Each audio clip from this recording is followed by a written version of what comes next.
thought the ending to episode 3 was insane. Holy crap, the ending of episode 4.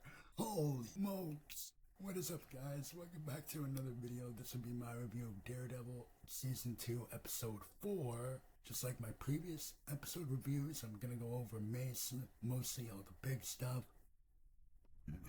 So to kick off the episode, we had Bullseye in his apartment, and let me just praise really quickly Wilson Bethel's performance as Bullseye this episode. He absolutely delivered.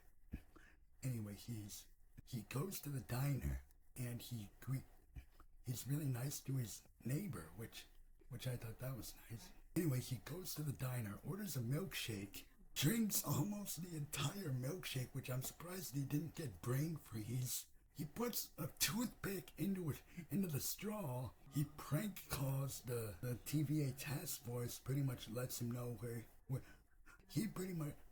he says that the Punisher is at the diner, when it's really just him luring some of the vigilante task force to the diner. And when they get there, they realize it's Bullseye, and this fight scene was absolutely insane. Bullseye spits the straw with the toothpick in out of his mouth, and pah, hits the one guy in the eye. He takes all the spoons, all the forks, and starts throwing them at the vigilante task force, and that whole action scene at the beginning was so awesome. He even throws a fork into one of the task force members' head. He tells the lady at the other end of the counter, thanks for the milkshake, so he was nice to her, he didn't hurt her or anything. But that whole opening scene was absolutely incredible. We have Swordsman telling Daredevil that he's the beacon of hope for the entire city of New York, and it was sweet to hear Matt and Karen say I love you to each other. That was sweet. But Daredevil goes back to the diner, and I thought it was pretty funny when he disguised himself as a vigilante task force member. I thought that was pretty funny.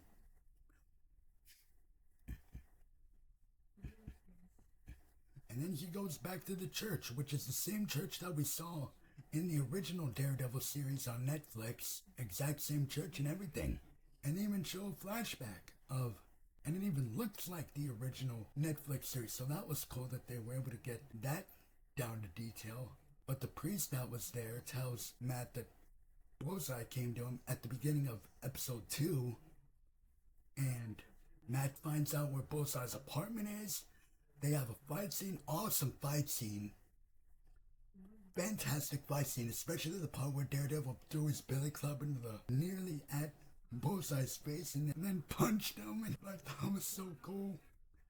Bullseye tries to tell him that I'm on your side, and Matt proceeds to, he's like, he don't want to hear it, because obviously what happened to Foggy, and Matt just punches Bullseye in the face quite a few times, and Bullseye's neighbor interrupts the fight, so thankfully Bullseye can get out of the corner that he was in, that Daredevil put him in by doing the move on him.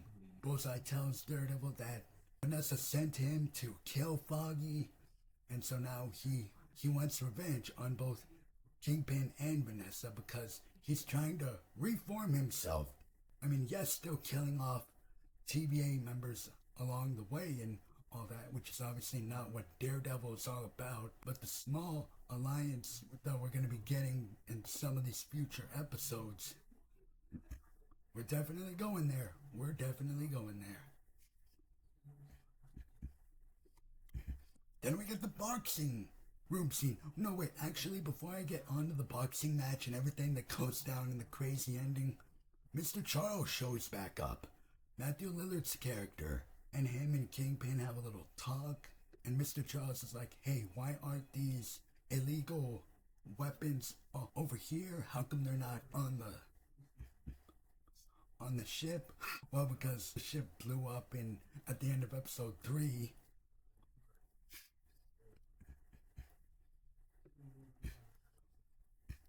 But that scene was pretty good. But everything that goes down in the boxing ring and the ending, you could tell that Vincent D'Onofrio got absolutely jacked up for the sequence. Either he took some steroids or he took something to muscle himself up. But it is a crazy boxing scene. He is going at it with his opponent. He gives him 2 really brutal, powerful punches, and that was crazy. But Kingpin didn't want Vanessa showing up to the boxing ring, and she does. And then Bullseye shows up at the boxing ring, takes out some more TVA agents, but Daredevil's obviously trying to stop Bullseye from killing Kingpin and Vanessa.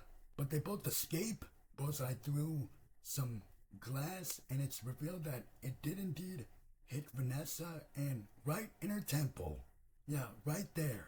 Fatal injury. She's definitely dead. She's definitely not gonna walk out of this alive. But that was an absolutely insane ending, and now I gotta wait till next week. But now the Kingpin doesn't have his moral rock, pretty much, to support him anymore. He's probably gonna go off the rails, fully go off the deep end. And hey, I'm all here for it. But let me know down below in the comments, guys, what did you think of Season 2, Episode 4 of Daredevil Born Again, especially that crazy ending. And with that, I'll be seeing you guys in my next video. Peace.